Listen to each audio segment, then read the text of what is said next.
Hello everyone, मैं विजय उपाध्याय। हम लोग क्लास 10th का सेट नंबर 4 सॉल्व करेंगे, जिसका कोड है EM। हम लोगों ने बेटा 3 सेट को सॉल्व कर चुके हैं। ओके, तीनों सेट को हम लोगों ने जब सॉल्व किया उसमें आप लोग का बेटा रिस्पांस अच्छा मिला हमें।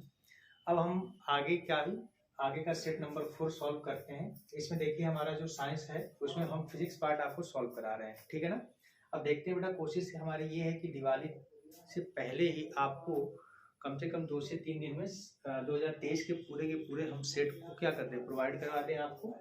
अब इसमें देखिए हमारा ऑब्जेक्टिव क्वेश्चन जो है, इसमें देखिए फर्स्ट क्वेश्चन आपका कह रहा है कि एक प्रकाश किरण किसी लेंस के भीतर स्थित किसी बिंदु से बिना किसी विचलन के गुजर जाती है, वह बिंदु लेंस का होगा। अब देखिए आपको ये पता है बेटा कि जो लेंस होता है, लेंस के भीतर अगर कोई ऐसा पॉइंट है जहाँ पे आपकी जो प्रकाश की किरण है बिना विचलित हुए गुजर जाती है, जैसे ये आपका हम बना दे रहे हैं, ये आपको मान लीजिए कि ये लेंस है।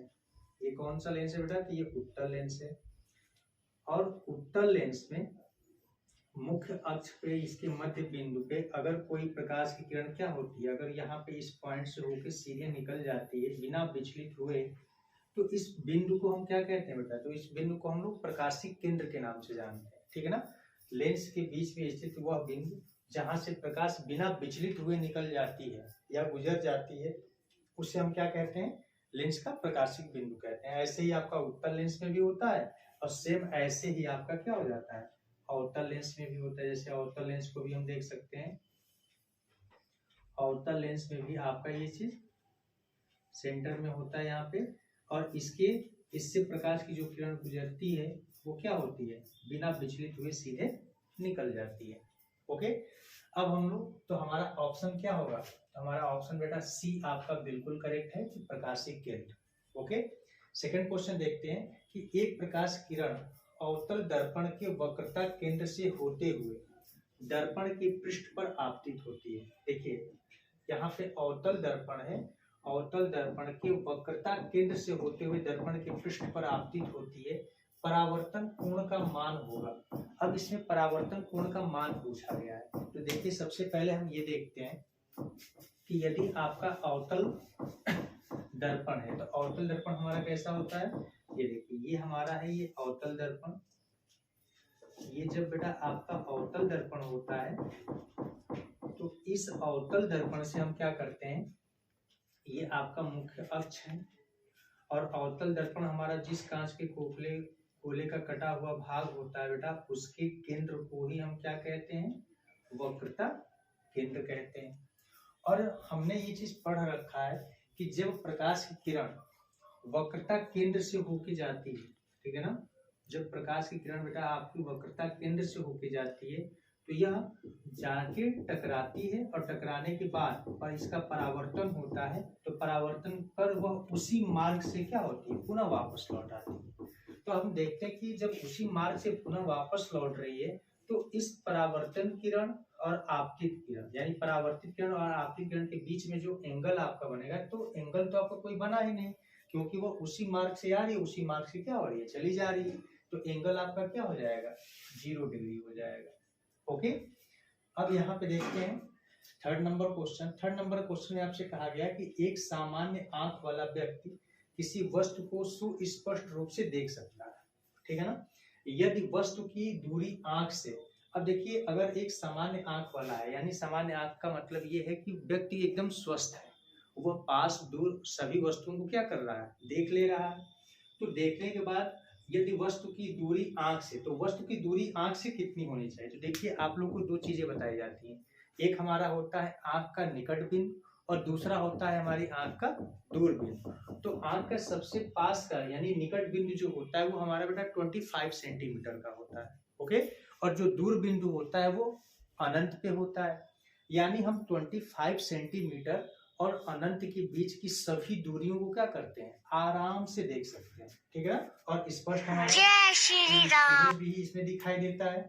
तो इसमें हम क्या कर सकते हैं कि यहाँ पे हम देख लेते हैं कि हमारा सेकंड ऑप्शन जो है कि 25 सेंटीमीटर से अनंत के बीच हो, ये वाला ऑप्शन हमारा क्या है, बिल्कुल सही है, क्योंकि 25 सेंटीमीटर हमारा आंख का निकट बिंदु होता है और दूर बिंदु हमारा क्या होता है, अनंत होता है। ठीक है ना। इसके बाद हम नेक्स्ट 4 नंबर क्वेश्चन को देखते हैं।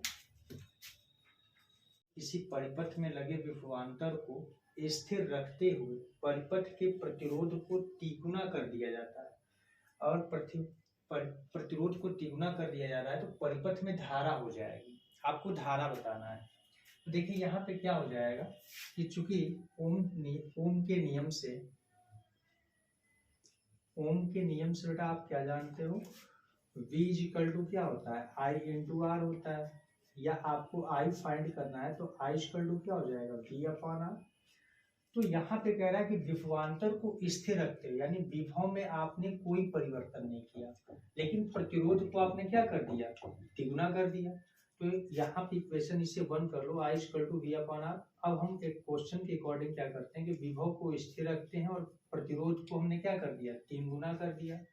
तो प्रतिरोध को 3 गुना कर देंगे तो पूछ रहा है कि परिपथ में धारा कितनी हो जाएगी। तो आप देखिए I इक्वल टू आप क्या कह सकते हैं, यहाँ पे मान लीजिए कि ये I1 है, तो यहाँ पे आप देखो V अपॉन आर को आप क्या कह सकते हो, V अपॉन आर को बेटा आप 3 इंटू क्या कह सकते हो, I1।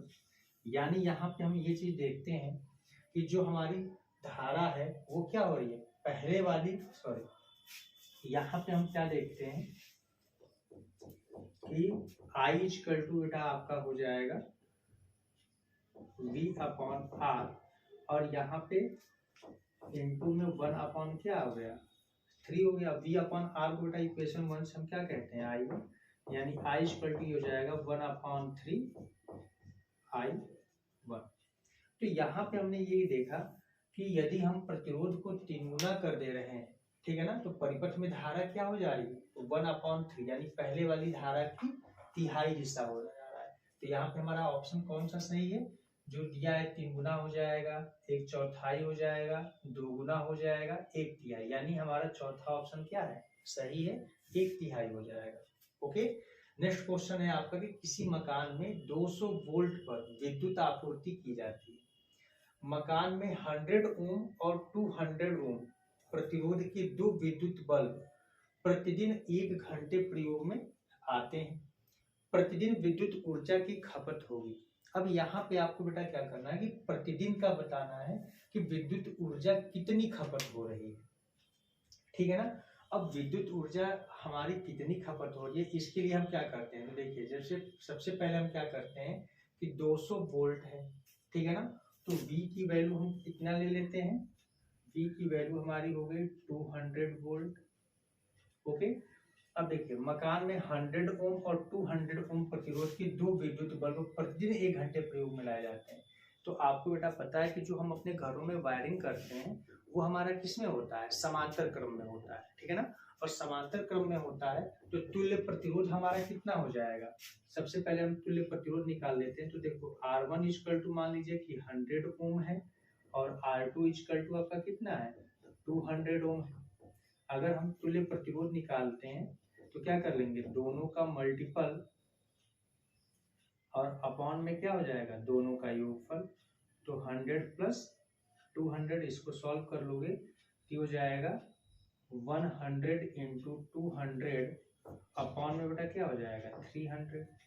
और जब ये 300 होगा तो 00 से आप ये 00 कैंसिल कर सकते हो, यानी ये हो जाएगा बेटा आपकी R की वैल्यू आ जाएगी 200 अपॉन 3 ओम। तो टोटल आपका इक्विवेलेंट रेजिस्टेंस यानी तुल्य प्रतिरोध जो है वो आपका कितना है, 200 अपॉन 3 ओम है। अब हमसे ये कहा जा रहा है कि वह 200 वोल्ट के प्रतिरोध 200 वोल्ट पर वह प्रतिदिन कितना है, 1 घंटे प्रयोग में लाए जाते हैं। तो देखिए सबसे पहले हम क्या करते हैं, यहाँ से इसे हटाते हैं, ये पिछले क्वेश्चन का था भाग। देखिए प्रयोग में लाया जाता है तो विद्युत व्यय अगर निकालना है तो सबसे पहले आप हम क्या कर लेते हैं कि चूंकि P इक्वल टू क्या होता है हमारा, तो P इक्वल टू बेटा हमारा फार्मूला होता है V square upon R। Okay. तो P इक्वल टू हम फार्मूला यानी पावर निकालते हैं तो कितना हमारा जो बल्ब जल रहा है वो कितने पावर खर्च कर रहा है। तो हम सबसे पहले निकाल लेते हैं V की वैल्यू। V की वैल्यू बेटा देखिए 200 दिया है, तो 200 इंटू 200 लिख सकते हैं, और रेजिस्टेंस जो दिया है आपका वो 200 अपॉन क्या है 3 है, और 200 अपॉन 3 है, तो देखिए 200 से 200 कैंसिल हो गया, 3 आपका ऊपर चला जाएगा, तो ये बेटा वैल्यू हो जाएगी P इक्वल टू 200 इंटू 3, यानी P इक्वल टू कितना हो गया 600, ये हो जाएगा वाट। ओके, जब 600 वाट हो गया तो चूंकि हमें व्यय निकालना है, तो विद्युत ऊर्जा का व्यय जो होता है वो W इक्वल टू हम क्या लिखते हैं, तो W इक्वल टू बेटा हो जाता है P इंटू टी। ये आपने फार्मूला पढ़ा होगा, या फार्मूला आपने ये पढ़ा है P equal to W upon T, तो W इक्वल टू क्या होता है P इंटू टी होता है। तो यहाँ पे व्यय ऊर्जा हम निकाल लेते हैं, तो आपका विद्युत ऊर्जा कितना व्यय हो जाता है, तो पावर आपको दिया गया है 600 वाट, और टाइम आपको दिया गया है बेटा 1 आवर्स, ठीक है ना, तो 1 कर लेंगे, तो ये आपका हो जाएगा 600 वाट घंटा। ओके, तो 600 वाट घंटा आ गया, तो आपका इसमें ऑप्शन में देख लेते हैं, हमारा सेकेंड ऑप्शन क्या है, बिल्कुल आपका करेक्ट। ओके, नेक्स्ट क्वेश्चन देखते हैं 6 नंबर।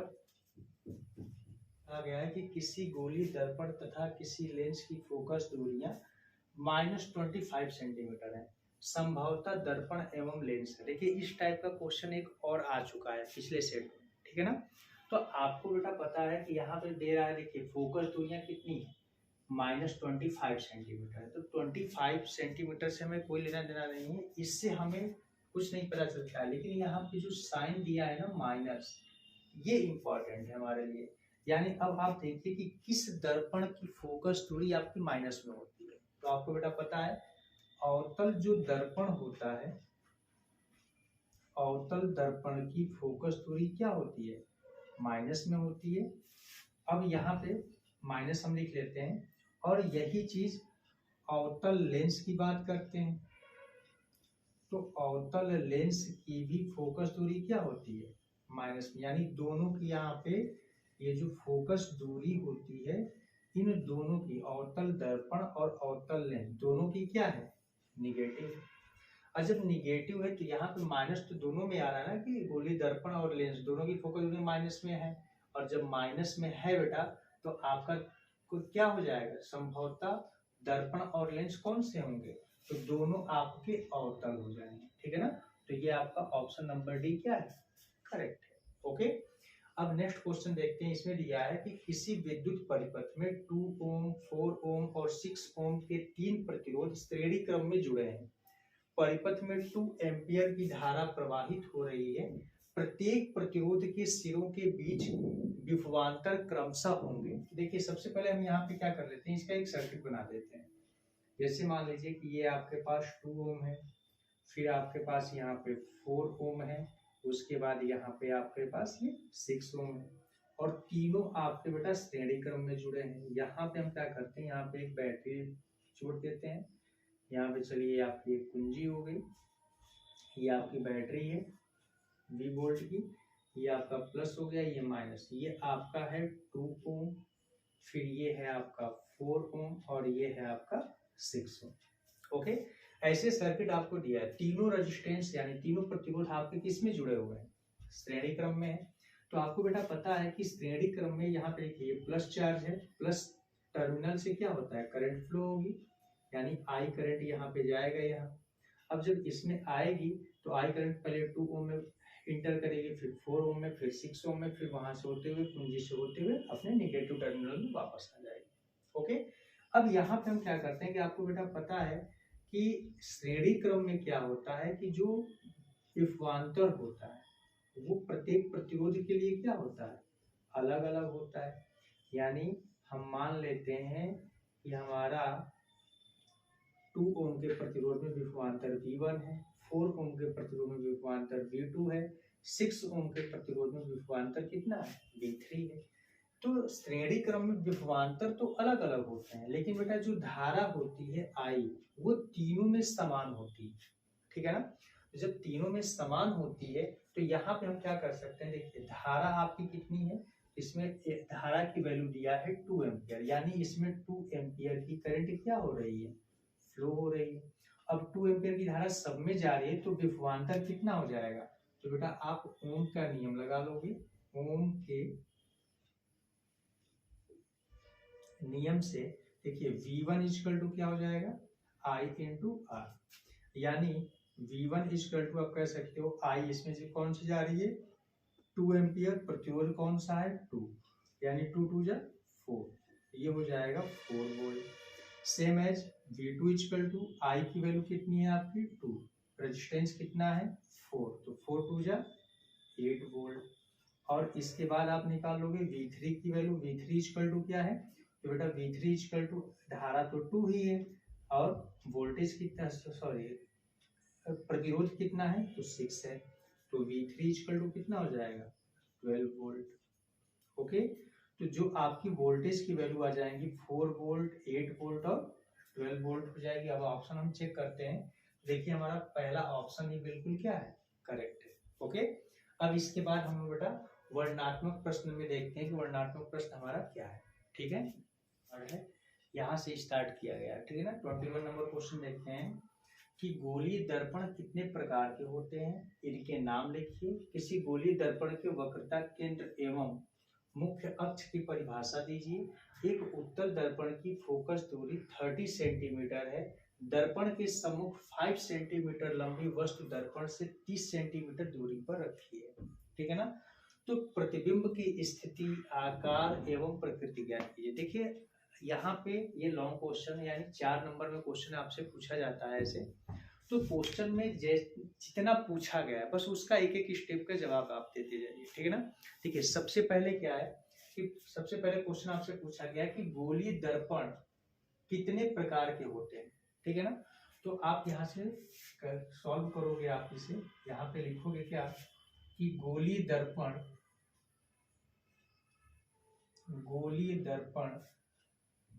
कितने होते हैं, तो 2 प्रकार के होते हैं, 2 प्रकार के होते हैं। अब देखिए ये पहले वाले क्वेश्चन का आंसर हमने यहाँ पे नोट कर दिया कि गोलीय दर्पण कितने प्रकार के होते हैं, तो गोलीय दर्पण 2 प्रकार के होते हैं। अब यहाँ पे कहा है इनके नाम लिखिए, तो नाम कौन कौन से हैं, तो फर्स्ट गोली होता है आपका कौन सा, तो ये हो जाएगा फर्स्ट में अवतल दर्पण, और सेकेंड में आपका होता है क्या उत्तल दर्पण। ये आपके गोलीय दर्पण के प्रकार है। अब अवतल दर्पण और उत्तल दर्पण 2 हो गए। अब कह रहा है कि किसी गोलीय दर्पण के वक्रता केंद्र एवं मुख्य अक्ष की परिभाषा दीजिए। देखिए वक्रता, गोलीय दर्पण क्या होता है, तो गोलीय दर्पण हमारे कांच के खोखले गोले का कटा हुआ क्या होता है बेटा, भाग होता है। जैसे मान लीजिए कि ये आपका गोलीय दर्पण है, यहाँ पे देखिए ये अच्छा फिगर नहीं बन पाया बोर्ड, यहाँ पे हम क्या करते हैं फिर से बना लेते हैं। ये आपका गोलीय दर्पण है, ओके। अब गोलीय दर्पण जो होता है बेटा, वह कांच के जिस खोखले का गोले का कटा भाग होता है उसे गोलीय दर्पण। अब देखो अगर गोलीय दर्पण को आप बीच से 2 बराबर भागों में कट कर, ठीक है ना, 2 बराबर भागों में कट कर दे तो 2 पार्ट मिला इसका, एक हमें पार्ट मिला कुछ ऐसे और दूसरा पार्ट हमें मिला है ऐसे। तो हम क्या करते हैं कि एक के दबे हुए भाग पे पॉलिश कर देते हैं, तो जिस कांच के दबे भाग पे पॉलिश कर देते हैं वो बेटा आपका बन जाता है उत्तल दर्पण। और उत्तल दर्पण किसे कहते हैं, वह दर्पण जिसके दबे भाग पर क्या हो, पॉलिश हो या कलई हो, उसे हम क्या कहते हैं, उत्तल दर्पण कहते हैं। या आप ये कह सकते हो ये चिकनी सतह है, यानी हम ये भी कह सकते हैं कि वह दर्पण जिसका परावर्तक तल कैसा हो, उभरा हुआ। और यहाँ पे अगर हम इसके उभरे भाग पे अगर कलई कर देते हैं, तो उभरे भाग पे जब कलई कर देते हैं बेटा, तो ये आपका हो जाता है कौन सा, तो ये आपका बन जाता है अवतल दर्पण। ओके, ये अवतल दर्पण हो गया। फिलहाल हमसे ये नहीं पूछा है, बस ये पूछा है। अब देखिए गोलीय दर्पण ये हो गए, इसी 2 पार्ट से हमारे ये 2 दर्पण बने। अब देखो हम लोग क्या करते हैं, इसका एक केंद्र होता है, ठीक है ना। तो मान लीजिए सपोज दैट अगर हमें गोलीय दर्पण के वक्रता केंद्र मुख्य अक्ष की परिभाषा देना है, तो हम क्या कहते हैं कि हमारा दर्पण जिस कांच, जैसे मान लीजिए कि यहाँ पे इसको हम मिटा देते हैं और यहाँ पे इसके बाहर हम कलई कर लेते हैं। तो अब ये क्या बन गया बेटा, ये गोलीय दर्पण ही है, लेकिन यह कैसे, कौन सा दर्पण है, उसका भाग बन गया, नहीं अवतल दर्पण बन गया। तो हमसे कहा कि वक्रता केंद्र की डेफिनेशन दी, तो हम कहते हैं कि हमारा गोलीय दर्पण जिस कांच के खोखले गोले का कटा भाग होता है उसके केंद्र को ही बेटा हम दर्पण का क्या कहते हैं, वक्रता केंद्र कहते हैं, या गोलीय दर्पण का क्या कहलाता है, वक्रता केंद्र कहलाता है। इसको आप नोट कर लीजिएगा, हम लिख नहीं रहे हैं, बस बता दिए, ठीक है ना। अब यहाँ पे देखिए, यहाँ पे क्या है कि कह रहा है कि मुख्य अक्ष की परिभाषा दीजिए। मुख्य अक्ष क्या होता है, तो जैसे ये देखिए, ये आपका है बेटा अवतल दर्पण, ठीक है ना, ये आपका अवतल दर्पण है। तो अवतल दर्पण का जो परावर्तक तल होता है बेटा, उसका जो मध्य बिंदु होता है उसको हम लोग दर्पण का क्या कहते हैं, दर्पण का बेटा ध्रुव कहते हैं, ठीक है ना। इसको P से प्रदर्शित करते हैं और हम बोलते क्या है, डेफिनेशन कैसे देते हैं मुख्य अक्ष की, कि दर्पण की वक्रता केंद्र और ध्रुव को मिलाने वाली रेखा दर्पण की क्या कहलाती है, मुख्य अक्ष कहलाती है। ये आपका क्या है, मुख्य अक्ष है। तो आप बेटा आप फिगर बना के भी इनको क्या कर सकते हो, इनका पूरा का पूरा आंसर आप दे सकते हो, ठीक है ना। इतना हमारा हो गया। अब देखिए इसमें अब आगे न्यूमेरिकल एक ऐड कर दिया है कि एक उत्तल दर्पण की फोकस दूरी 30 सेंटीमीटर है। चलिए इतना बना नोट कर लीजिएगा। इसके आगे हम क्वेश्चन को देखते हैं, इसका न्यूमेरिकल, ठीक है। तो न्यूमेरिकल पार्ट में हम क्या देखते हैं, न्यूमेरिकल पार्ट आपका बेटा दिया गया है कि उत्तल दर्पण की फोकस दूरी 30 सेंटीमीटर है। तो उत्तल दर्पण है ना, तो दर्पण की फोकस दूरी F इक्वल टू 30 सेंटीमीटर, ये आपका पॉजिटिव होगा क्योंकि ये उत्तल दर्पण है। अभी से पिछले क्वेश्चन में ही हमने बताया कि अवतल दर्पण की फोकस दूरी क्या होती है, माइनस में होती है, तो उत्तल दर्पण की फोकस दूरी किस में होगी, प्लस में होती है। अब यहाँ पे देखिए, दर्पण के सम्मुख 5 सेंटीमीटर लंबी वस्तु रखी गई है। तो वस्तु की लंबाई कितनी है, तो बेटा वस्तु की लंबाई को हम लोग एस से इंडिकेट कर लेते हैं। इसकी लंबाई है 5 सेंटीमीटर। कहा जा रहा है कि दर्पण से 30 सेंटीमीटर दूरी पर रखी गई है, यानी ये वस्तु जो है, वस्तु की दूरी, वस्तु की दर्पण से दूरी u इक्वल टू, ये आपका बेटा रखा गया है 30 सेंटीमीटर पे। तो ये आपका क्या होगा, माइनस में होगा, क्योंकि वस्तु की दूरी आपको बताया गया है कि आपका वस्तु की दूरी हमेशा क्या होती है, माइनस होती है। हमारा चिन्ह परिपाटी का नियम कहता है, ठीक है ना। तो दर्पण का सूत्र यहाँ पे लगा लेते हैं। हमें देखिए फाइंड क्या करना है, प्रतिबिंब की स्थिति यानी v की वैल्यू को फाइंड करना है। तो हम यहाँ पे लिख लेते हैं दर्पण के सूत्र से, बेटा दर्पण का सूत्र क्या होता है, 1/f equal to 1/v plus 1/u। तो इतना जब होता है तो यहाँ पे हम वैल्यू को पुट कर लेते हैं। जब वैल्यू को पुट करते हैं तो देखिए 1/f की वैल्यू बेटा कितनी है, तो 30 है, और equal to 1/v plus 1/u की वैल्यू कितनी है, तो माइनस का 30। ओके, इसको सॉल्व करोगे तो 1/30 equal to 1/v plus minus क्या होता है, माइनस 1 क्या हो जाएगा, 30 हो गया। वो माइनस 1/30 को अगर आप इधर ट्रांसफर करते हो तो ये क्या आ जाएगा, पॉजिटिव हो जाएगा। तो 1/v इक्वल टू 1/30 प्लस 1 क्या आ जाएगा बेटा, ये 30 हो जाएगा। ये हो जाएगा 1/v इक्वल टू, देखिए 30 इसका हम क्या कर लेंगे, एलसीएम ले लेंगे। 30 से 30 में डिवाइड करेंगे 1 आ जाएगा, 1 से 1 मल्टीप्लाई करोगे बेटा 1, फिर ऐसे ही सेम है यहाँ पे करोगे तो 1 हो जाएगा। तो 1/v इक्वल टू क्या हो जाएगा, 1 2/30, या 2 1 जा 2, 15 2 जा क्या हो जाएगा 30। तो यहाँ पे बेटा आपका हो जाता है 1/v इक्वल टू 1/15, या आप क्रॉस मल्टीप्लाई कर लीजिए तो v इक्वल टू क्या आ जाएगा 15। Okay, 15 centimetre.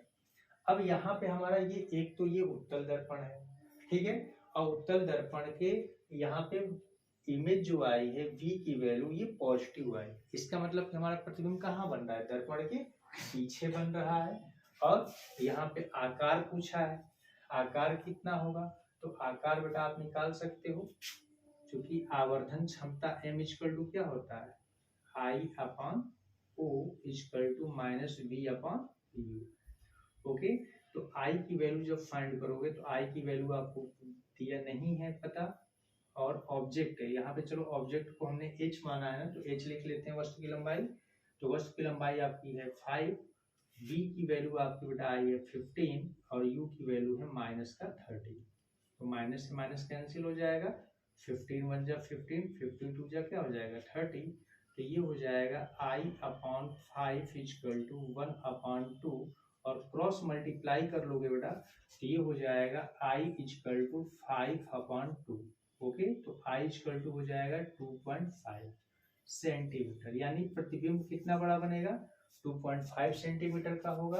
अब ये भी पॉजिटिव आया है, इसका मतलब क्या है कि प्रतिबिंब की लंबाई आपकी पॉजिटिव आने का मतलब ये है कि प्रतिबिंब आपका सीधा है, यानी हम क्या लिख देंगे कि प्रतिबिंब की स्थिति क्या होगी, तो प्रतिबिंब की बेटा यहाँ पे स्थिति आप लिख लेंगे कि 15 सेंटीमीटर दर्पण के पीछे आभासी, और वह क्या बनेगा, सीधा प्रतिबिंब बनेगा। ओके, अब ये क्वेश्चन आपका पूरा कंप्लीट हो गया। अब हम लोग 22 नंबर क्वेश्चन नेक्स्ट देखते हैं। है कि दिया है कि आंख की समंजन क्षमता का अर्थ समझाइए। किसी उत्तल लेंस द्वारा प्रतिबिंब बनाने के लिए किरण आरेख बनाइए, जबकि अब देखिए यहाँ पे कंडीशन आपको अप्लाई कर दिया है, ठीक है ना। कंडीशन दे दिया है कि वस्तु लेंस से 2f की दूरी पर है, या वस्तु 2f एवं अनंत के बीच है। दोनों स्थितियों में आपको क्या करना है, किरण आरेख को बनाना है। ओके, तो यहाँ पे हम क्या करते हैं, देखिए सबसे पहले हम बेटा अब डिफिनीशन यहाँ पे लिख नहीं रहे हैं, हम आपको बता दे रहे हैं, आप लोग नोट कर लीजिएगा कि आंख की समंजन क्षमता का अर्थ क्या होता है। आंख की समंजन क्षमता हम कहते किसे हैं, ठीक है ना। मानव नेत्र की वह क्षमता जिससे नेत्र लेंस की फोकस दूरी को क्या किया जाता है, समायोजित किया जाता है, ठीक है ना। यानी हम ये कह सकते हैं कि मानव नेत्र की हमारी जो आंखों की वह क्षमता जिससे हम नेत्र लेंस की फोकस दूरी को क्या करते हैं, समायोजित करते हैं। समायोजित करने का मतलब कि जैसे हमें पास की वस्तु देखना है तो फोकस दूरी हमारी अलग होनी चाहिए, दूर की वस्तु को देखना है तो फोकस दूरी हमारी अलग होनी चाहिए। यानी पास और दूर की वस्तुओं को देखने के लिए ये अपने आप क्या होता है, फोकस दूरियां समायोजित हो जाती हैं, चेंज होती हैं। और जब चेंज किया जाता है इनको तो उसी को हम क्या कहते हैं, आँख की समंजन क्षमता कहते हैं, ठीक है ना। तो यहाँ पे ये हमारा डिफिनीशन तो हो गया। अब यहाँ पे देखिए दिया है कि उत्तल लेंस द्वारा प्रतिबिंब बनाने के लिए किरण आरेख बनाइए। अब हम लोग किरण आरेख बना लेते हैं। देखिए यहाँ पे फर्स्ट कंडीशन है आपकी कि वस्तु लेंस से 2f की दूरी पर है। ओके, तो लेंस आपका बेटा 2f की दूरी पर है, तब आपका प्रतिबिंब कैसे बनेगा इस चीज़ को हमें देखना है, ठीक है ना। तो चलिए देखते हैं। यहाँ पे आपका क्या है, उत्तल लेंस है, तो सबसे पहले आप एक उत्तल लेंस बना लीजिए। तो ये देखिए ये हमारा क्या है, उत्तल लेंस हो गया, और उत्तल लेंस बना लिया हमने। अब यहाँ पे इसकी क्या हो गई, मुख्य अक्ष हो गया। ये लेंस का क्या है, प्रकाशिक केंद्र है जिसको O से इंडिकेट करते हैं, ये आपकी मुख्य अक्ष हो गई। अब कह रहा है कि वस्तु जो है वो बेटा वस्तु लेंस से 2f की दूरी पर है। तो यहाँ पे क्या होता है, लेंस का प्रथम उत्तल लेंस का प्रथम फोकस यहाँ पे है, और इसी का सेम डिस्टेंस का डबल कर लो तो यहाँ पे मान लीजिए कि यहाँ पे क्या है आपका 2f1 है। फिर इस साइड ये आपका क्या है, द्वितीय फोकस है, और यह द्वितीय फोकस की दुगनी दूरी यानी 2f2 है। ओके, तो वस्तु को बेटा जब हम क्या करेंगे 2f1 पर पुट करते हैं, तो यहाँ पे हम क्या करते हैं 2f1 पर जब इसे रखते हैं तो देखिए अभी बनाने की कंडीशन क्या है कि यहाँ पे आप जैसे हमने इंडिकेट कर दिया है f2 है। अब देखिए यहाँ पे ये हमने क्या कर दिया, AB एक ऑब्जेक्ट रख दिया, AB लंबाई का एक ऑब्जेक्ट हमने 2f4 पर रखा है। तो इसका प्रतिबिंब कैसे बनेगा, मान लीजिए कि वस्तु से एक प्रकाश की किरण जाएगी कहाँ, मुख्य अक्ष के समांतर। तो जब यह प्रकाश की किरण मुख्य अक्ष के समांतर जाएगी तो आपको पता है बेटा कि जब कोई प्रकाश की किरण मुख्य अक्ष के समांतर जाती है तो परावर्तन के पश्चात, यानी यहाँ पे लेंस है तो अपवर्तन, अपवर्तन के पश्चात क्या होगा, तो अपवर्तन के पश्चात वो बेटा कहाँ से होके जाएगी, तो वो फोकस से होके जाती है, यानी द्वितीय फोकस से क्या होती है, होके जाती है। ओके, और अगर कोई एक, अब हम दूसरी प्रकाश की किरण ले लेते हैं जो कहाँ से होके जा रही है, तो इसके वक्रता केंद्र से होके जा रही है। जब कोई प्रकाश की किरण वक्रता केंद्र से होके जाती है, सॉरी वक्रता केंद्र कह रहे हैं प्रकाशिक केंद्र से, वक्रता केंद्र आपका बेटा दर्पण में होता है। यहाँ पे क्या है, जब कोई प्रकाश की किरण प्रकाशिक केंद्र से होके जा रही है तो वो आपकी क्या होती है, अपवर्तन के पश्चात सीधे निकल जाती है। और जब यह अपवर्तन के पश्चात सीधे निकलते तो ये जहाँ पे कट करती है, यहाँ पे क्या होता है, यानी यह दोनों एक दूसरे को 2f2 पर क्या करते हैं, कट करते हैं।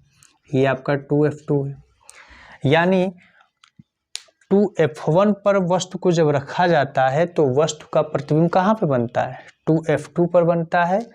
वस्तु के आकार का ही प्रतिबिंब भी बनता है, जितनी लंबी वस्तु है उतनी ही लंबी आपकी क्या होती है, प्रतिबिंब भी होती है। यानी ये प्रतिबिंब आपका a' और b' है। तो यहाँ पे जैसे आप थोड़ा दर्पण को याद करिएगा, दर्पण भी क्या होता था, फोकस का दोगुनी दूरी को हम क्या कहते थे, वो दर्पण का वक्रता केंद्र कहते थे।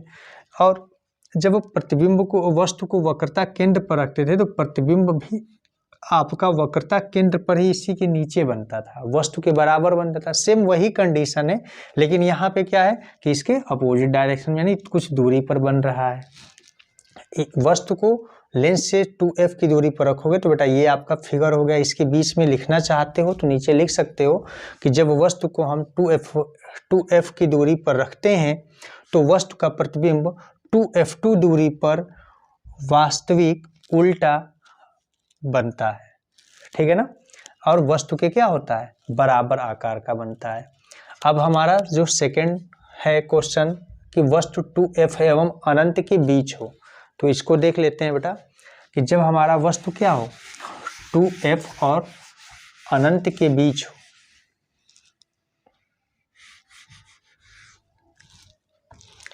टू एफ एवं अनंत के बीच हो, और जब यह बेटा 2f और अनंत के बीच रहेगा तब क्या होगा, तो यहाँ पे देख लेते हैं। अब देखिए फिर से हम क्या कर लेंगे, एक उत्तल लेंस बना लेंगे और उत्तल लेंस को यहाँ पे ऐसे लाइन ड्रॉ कर लेंगे, इसका बीच का भाग है ये, और ये आपका हो गया बेटा मुख्य अक्ष, ये आपका हो गया प्रकाशिक केंद्र O, ये आपका है बेटा F1 और ये है आपका 2F1। अब इसमें कहा जा रहा है कि वस्तु कहाँ पे है, 2f एवं अनंत के बीच में, 2f एवं अनंत के बीच है। तो बेटा 2f ही तो यहाँ पे है, अनंत किधर होगा, इस साइड होगा। तो मान लीजिए कि वस्तु आपकी यहाँ पे स्थित है, ठीक है ना। तो ये है आपका AB एक वस्तु है जो 2f और अनंत के बीच में क्या है, स्थित है। आप क्या करोगे कि यहाँ पे एक प्रकाश की किरण मुख्य अक्ष के क्या जाएगी, समांतर जाएगी। और जब कोई प्रकाश की किरण मुख्य अक्ष के समांतर होके जाती है तो वो कहाँ से होके जाती है, तो बेटा फोकस से होके चली जाती है। तो ये आपका क्या हो जाएगा, F2 हो गया। ओके, अब जब कोई प्रकाश की किरण क्या होती है, दूसरी प्रकाश की किरण को हम ले लेते हैं कि यह प्रकाशिक केंद्र से होके जा रही है। जब प्रकाशिक केंद्र से होके जाती है तो यह बिना विचलित हुए सीधे निकल जाती है, और दोनों एक दूसरे को अपवर्तन के पश्चात जहाँ पे एक दूसरे को कट करते हैं वहीं पे इसका क्या बनता है बेटा, प्रतिबिंब बनता है। और यह प्रतिबिंब जो होता है ये आपके द्वितीय फोकस और द्वितीय फोकस की दुगनी दूरी के बीच में बनता है, ठीक है ना। और यह वस्तु की अपेक्षा आप देख सकते हैं कि AB वस्तु आपका इतना बड़ा है और प्रतिबिंब आपका इतना छोटा बना है। यानी यहाँ पे हम इसका नाम दे देंगे A' और B'। यानी हम यहाँ पे लिख सकते हैं कि जब वस्तु को 2f एवं अनंत के बीच रखते हैं तो वस्तु का प्रतिबिंब F2 और 2f2 के बीच वस्तु से छोटा, वास्तविक एवं क्या बनता है, उल्टा बनता है, ठीक है ना। तो ये आप लोग यहाँ पे फिगर बना लेंगे। और बेटा यहाँ पे फिगर बनाते टाइम एरो का यहाँ पे जरूर ध्यान दीजिएगा। ये एरो आपकी प्रकाश की किरणों की डायरेक्शन यानी दिशा को बताती है, ये लगाना आपको बहुत ज़रूरी है, ताकि इससे पता चलता है कि प्रकाश की किरण कहाँ से किधर कहाँ जा रही हैं। ठीक है ना, ये डायरेक्शन को इंडिकेट करती हैं। चलिए अब नेक्स्ट क्वेश्चन देखते हैं हम।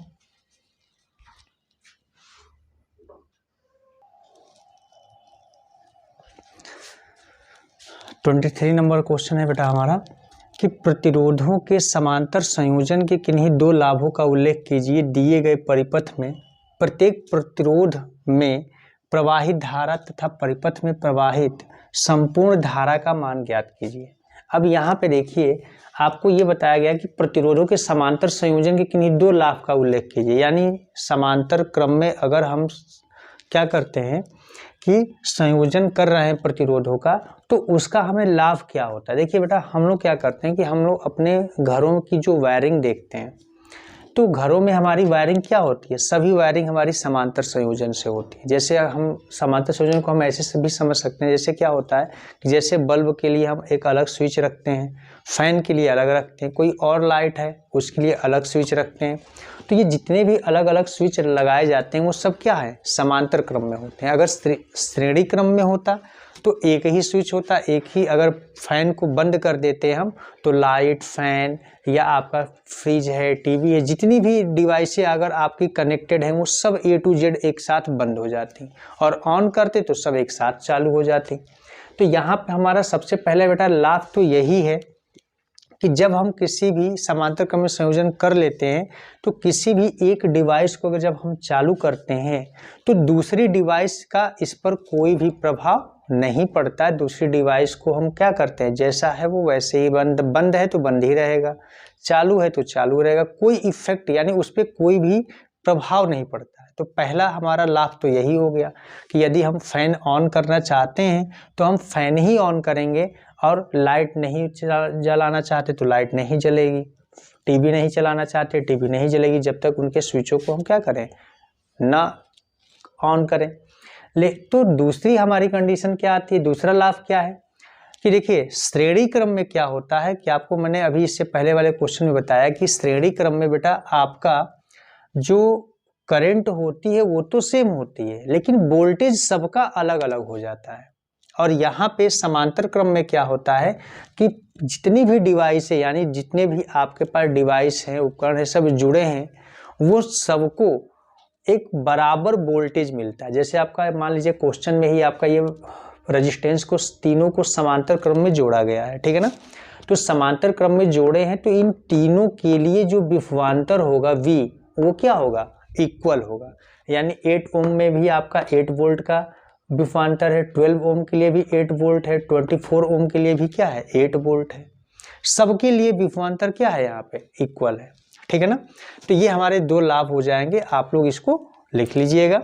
अब देखिए यहाँ पे क्या है, नेक्स्ट क्वेश्चन दिया है कि दिए गए परिपथ में प्रत्येक प्रतिरोध में प्रवाहित धारा तथा परिपथ में प्रवाहित संपूर्ण धारा का मान ज्ञात कीजिए। यहाँ पे देखते हैं, इसको सॉल्व करना है हमें। अब देखिए पहले सर्किट को समझ लेते हैं। यहाँ पे देखिए ये आपका बैटरी लगा है, यानी ये बड़ी लाइन क्या होता है, पॉजिटिव होता है, छोटी लाइन नेगेटिव होता है। बड़ी लाइन यानी पॉजिटिव से ही हमारी क्या होती है, करंट फ्लो होती है। अब देखिए करंट यहाँ पे है, ये ए आपका अमीटर है।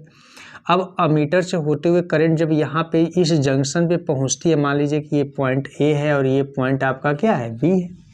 तो जंक्शन ए पे पहुँचती है जब, तो यहाँ से करंट देखिए 3 भागों में डिवाइड हो जाती है, ठीक है ना। इस पहले भाग में I1, दूसरे में I2, तीसरे में I3।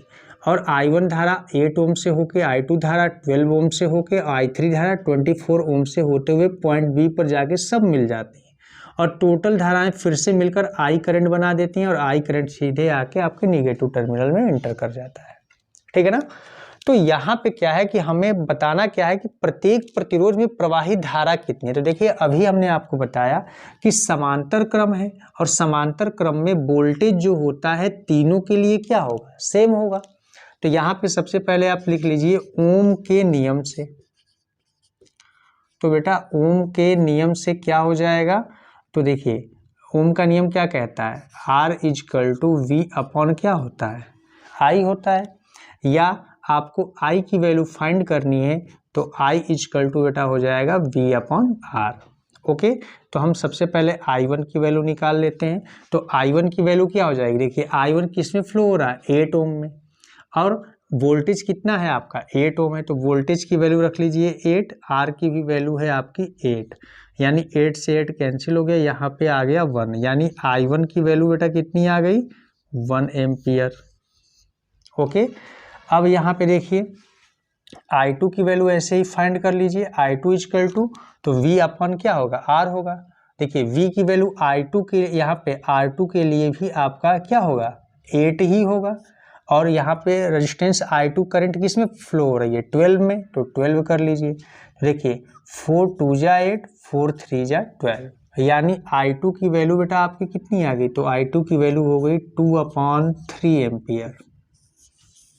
ओके, अब आप देखते हैं I3 वाले में, तो I3 अगर आप फाइंड करते हो तो I3 इक्वल टू V क्या होगा, फार्मूला यही होगा V/R होगा, तो V/R। तो देखिए वोल्टेज तो इसके लिए भी यही होगा, रेजिस्टेंस कितना है तो 24, तो यहाँ पे वोल्टेज आप नोट कर लीजिए 8 और ये हो गया 24, तो 8 1 जा 8 और 8 3 जा 24, यानी I3 की वैल्यू कितनी आ गई बेटा 1/3। ओके, अब यहाँ पे देखिए कहा है कि प्रवाहित परिपथ में प्रवाहित संपूर्ण धारा बताइए। देखिए संपूर्ण धारा निकालने के दो तरीके हैं, एक तो ये है कि आप इन टोटल प्रतिरोधों का तुल्य प्रतिरोध निकाल लीजिए और वोल्टेज में क्या कर दीजिए डिवाइड कर दिए, आपको परिपथ का तुल्य प्रतिरोध निकल आएगा। चलिए देखते हैं, देखिए तुल्य प्रतिरोध हमारा कितना हो जाएगा, अगर हम तुल्य प्रतिरोध की बेटा बात करते हैं तो तुल्य प्रतिरोध 1/R इक्वल टू, देखिए तीनों किस में है समांतर क्रम में है, तो इनको ऐड कर लेंगे तो 1/8 प्लस 1/12 प्लस 1/24, तो 1/R इक्वल टू 12, 8 और 24 का एलसीएम क्या हो जाएगा 24, 8 3 जा 24, तो 3 1 जा 3, 12 2 जा 24, 2 1 जा 2, 24 1 जा 24, 1 1 जा 1, यानी 1/R इक्वल टू बेटा ये हो गया आपका 3 2 5 और 1 6, 6/24, 6 1 जा 6, 6 4 जा क्या हो जाएगा 24, तो 1/R इक्वल टू 1/4, या आप कह सकते हो R इक्वल टू 4 ओम। तो ये बेटा आपका आ गया तुल्य प्रतिरोध 4 ओम आ गया। अब हम करंट संपूर्ण परिपथ की धारा निकाल सकते हैं, तो यहाँ पे हम लिख लेंगे संपूर्ण धारा I इक्वल टू क्या हो जाएगा, तो देखिए टोटल पोटेंशियल कितना है 8 है, टोटल रेजिस्टेंस कितना आया 4 आया, तो 4 2 जा क्या हो गया 8, यानी I इक्वल टू आपका आ गया बेटा 2 एम्पियर। ओके, ये आपका एक निकालने का तरीका था, लेकिन अगर आप चाहो तो शॉर्ट में भी यहाँ से सॉल्व कर सकते थे, क्योंकि देखिए हमने क्या किया है कि पहले ही I1 I2 I3 तीनों की वैल्यू को फाइंड कर लिया था, ठीक है ना। तो देखिए यहाँ पे I करंट ही तो I1 I2 I3 में डिवाइड हो रही है, पुनः ये तीनों मिलके I1 जा रही है, यानी हम ये कह सकते हैं कि I इक्वल टू क्या है I1 plus I2 plus I3, तो I इक्वल टू यही वैल्यू आप पुट कर लीजिए। I1 की वैल्यू कितनी है तो I1 की वैल्यू है आपकी 1, ओके, प्लस I2 की वैल्यू 2/3, I3 की वैल्यू 1/3, और इन तीनों को ऐड कर लीजिए तो I इक्वल टू 3 एलसीएम हो जाएगा, तो 1 3 जा 3 फिर प्लस 3 से 3 कैंसिल तो 2, और फिर 3 से 3 कैंसिल तो 1, तो I इक्वल टू बेटा हो जाएगा 3 2 5 और 1 6, 6/3 और 3 2 जा 6, यानी I की वैल्यू आप कह सकते हो कितना 2 एम्पियर। तो संपूर्ण परिपथ की जो धारा है वो आप यहाँ पे मतलब परिपथ का संपूर्ण जो प्रवाहित होने वाली धारा की वैल्यू को आप यहाँ से भी फाइंड कर सकते हो, और आपका ये भी एक मेथड है तुल्य प्रतिरोध निकाल के उसके बाद हम यहाँ से भी फाइंड कर सकते हैं, ठीक है ना। तो जो पैटर्न आपको समझ में आ जाए, अच्छे से सही लगे, आपको आसानी से कर पाओ, आप वो पैटर्न आप फॉलो कर सकते हो, ठीक है। दोनों पैटर्न आपके सही हैं। नेक्स्ट क्वेश्चन देखते हैं।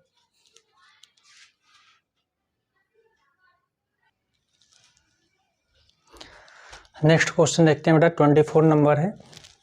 इसमें ये कहा गया है कि विद्युत चुंबकीय प्रेरण का अर्थ समझाइए। किसी कुंडली में प्रेरित विद्युत धारा उत्पन्न करने के लिए किन्हीं दो विधियों का उल्लेख कीजिए। प्रेरित विद्युत धारा की दिशा ज्ञात करने के लिए फ्लेमिंग के दाएं हाथ का नियम भी लिखिए। ठीक है ना। चलिए देखते हैं सबसे पहले इसमें क्या है कि विद्युत चुंबकीय प्रेरण का अर्थ समझा, यानी विद्युत चुंबकीय प्रेरण कहते किसे हैं। तो यहाँ पे देखिए हमने इसको दो डेफिनेशन आपको दिया है, एक शॉर्ट है, एक थोड़ी सी इससे लॉन्ग है। ठीक है ना। तो डेफिनेशन को देखते हैं कि डेफिनेशन क्या कहती है विद्युत चुंबकीय प्रेरण में, कि जब किसी कुंडली से संबंध चुंबकीय फ्लक्स में परिवर्तन होता है तो कुंडली में प्रेरित विद्युत वाहक बल क्या होता है, उत्पन्न होता है।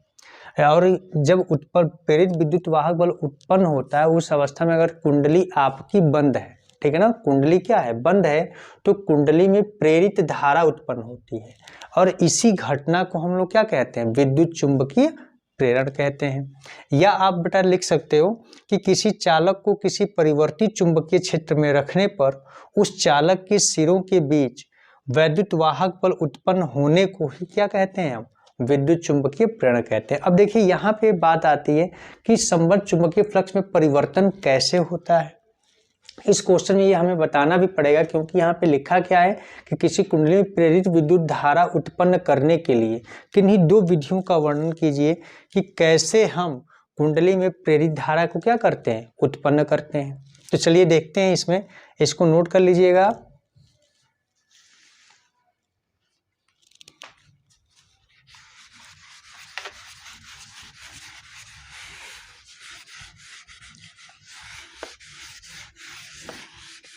अब देखिए दो विधियां कौन कौन सी, जैसे मान लीजिए कि आप एक परिनालिका ले लीजिए, यहाँ पे आपकी एक परिनालिका है और इस पर एक हमने क्या किया है, वायर को लपेटा है। वायर लपेट कर हमने इसे क्या कर लेते हैं, परिनालिका के ऊपर से वायर लपेट के इसमें हम एक कुंडली यानी कॉइल बना लेते हैं।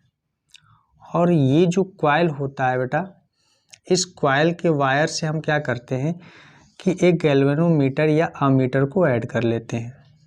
ओके, जो इस कॉइल में जब आपके प्रेरित धारा उत्पन्न होगी तो वो क्या बताएगा, यहाँ पे डिफ्लेक्शन होगा यानी विक्षेप होगा। यानी इसमें जब विक्षेप होता है तो हम समझ जाते हैं कि इसमें क्या है, धारा उत्पन्न हो गई है।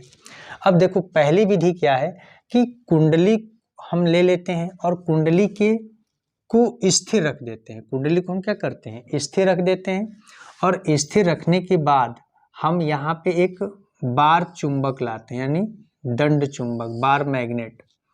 अब ये आपका नॉर्थ है, ये क्या है, साउथ है, ये दंड चुंबक है आपका। तो चुंबक में हम लोगों ने क्या पढ़ा है कि चुंबक से बल रेखाएं क्या होती हैं, निकलती हैं। वो जो होती हैं वो नॉर्थ से कहाँ जाती हैं बेटा, साउथ में जाती हैं, नॉर्थ टू साउथ होती हैं।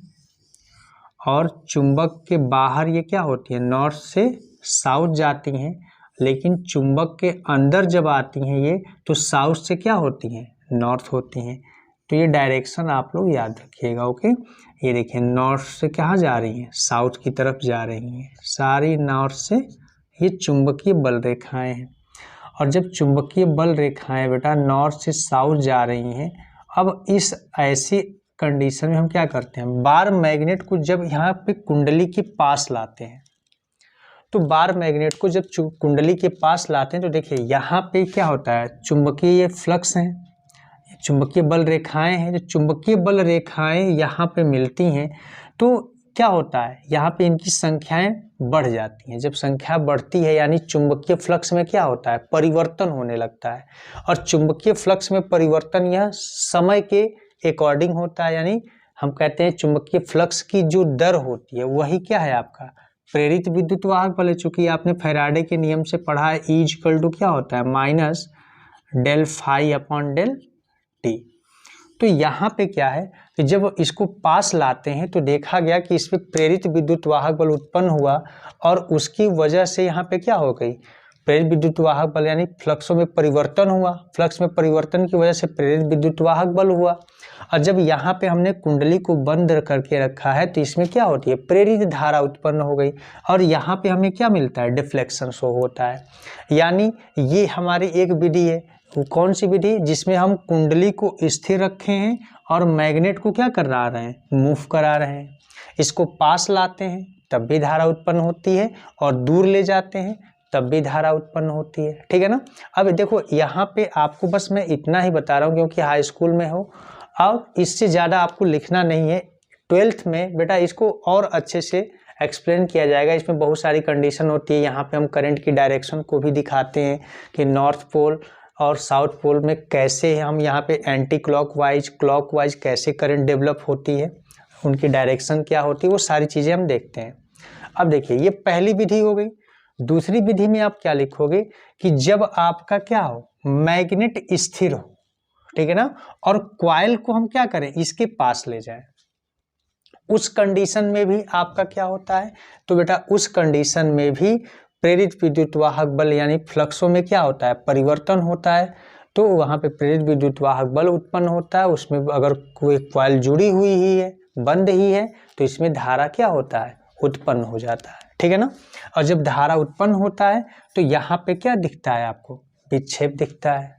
ओके, तो यहाँ पे ये दो विधियां आप लोग क्या कर सकते हो, उल्लेख कर सकते हो। ये फैराडे का नियम है, फैराडे ने ही बताया था। इस नियम को भी हम लोग कई फॉर्म में लिखते हैं, E इक्वल टू माइनस, यहाँ पे देखो फेरों की संख्या को अगर आप बढ़ा देते हो तो n डेल फाई अपॉन क्या हो जाता है, डेल टी हो जाता है। या E इक्वल टू हम एक ये भी फार्मूला देखते हैं, माइनस n और phi two minus phi one upon T2 minus T1, एक ये भी फार्मूला देखने को मिलता है।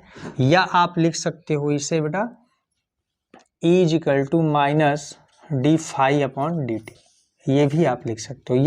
ये सब एक ही फार्मूले हैं, जिनको बस लिखने का पैटर्न हमारा क्या है, अलग अलग है।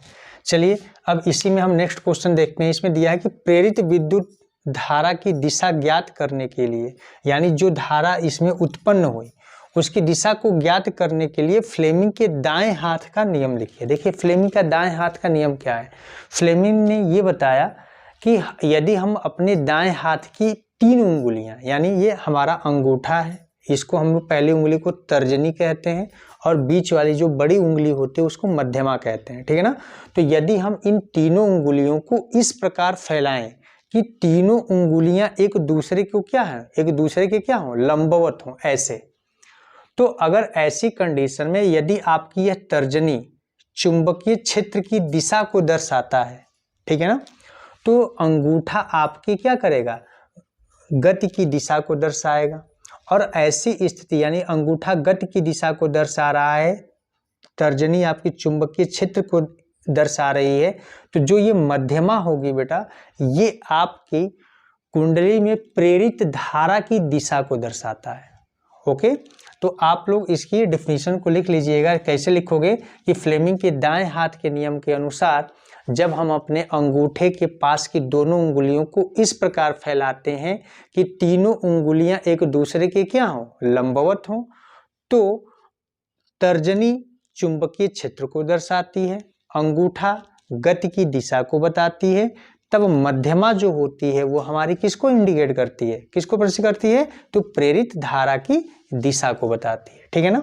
इतना बस आपको फ्लेमिंग के दाएं हाथ के नियम में लिखना है। ओके, अब यहाँ पे आपका ये पूरा, इसके आगे जो अथवा इसमें एक क्वेश्चन दिया गया है, लेकिन वो विद्युत मोटर का है जो आपके सिलेबस में 2024 के पैटर्न में आपका है नहीं, ठीक है ना। यहाँ पे आपके जब सिलेबस में नहीं है यहाँ पे, तो इसको हम नहीं करा रहे हैं। ओके, तो ये आपका जो सेट नंबर 4 है ये बेटा आज आपका कंप्लीट हो गया, ठीक है। तो अगर आप सेट को अच्छे से प्रैक्टिस करिए, पढ़ाई करिए, प्रैक्टिस करते रहिए, आपको बेटा सातों के सातों सेट यहाँ पे हम सॉल्व कराएंगे। और वीडियो आपको पसंद आ रही हो, आपको अगर समझ में मेरा पढ़ाया हुआ आता है तो प्लीज़ लाइक और सब्सक्राइब करिए, ठीक है ना। शेयर भी करिए, अन्य जो बच्चे हैं उनको भी बताइए कि हाँ यहाँ पढ़ाया जाता है, और उनको भी आप बता के उनसे भी कहिए शेयर करें, ठीक है। थैंक यू बेटा।